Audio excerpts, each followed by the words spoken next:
De Frieske zien op het Gediek. Zo'n 20 februari is het hier stil.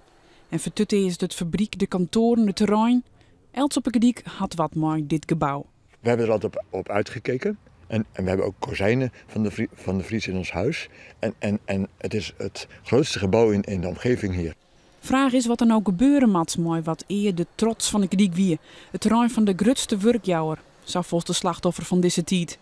Ik zou misschien wel leuk vinden, misschien iets voor gehandicapten. Of misschien een overdekt zwembad voor 50 meter. Dat zou ik wel heel leuk wezen. Joen is er een geerkomst maar de buurt. Want de BIM-plan, een heel soort plan. Joen wordt de buurt bijpraat en kiezen mooi praten. En waar ben je? Ik ben Alef Dekker van de Erdenken Schorredijk. En wat wil je hem? Wij willen heel graag dat er op deze 7 hectare weer nieuwe bedrijfsactiviteiten plaatsvinden. En dat onder andere duurzaamheid en toerisme hier weer een nieuwe invulling krijgt. De R staat voor reuring, want reuring moet er weer komen. En wils de enige werknemer het gebouw oprommet, dreamen de R-tinkers hoe de toekomst en zorgen ze festival. Waarbij smaak, geluid en kleur de leidende thema's zijn. Of 10.000 kanten meter zonnepanelen, zodat de Gediek een energie-neutraal dorp wordt.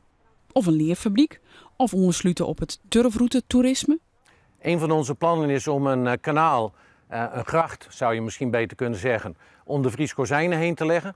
Waardoor hier allerlei sloepen aan kunnen leggen en gebruik kunnen maken van de restaurantfaciliteiten. Leuk, die plannen, maar super onrealistisch natuurlijk. Ja, het ligt een beetje aan hoe je de wereld inkijkt. Is het glas half vol of is het glas half leeg?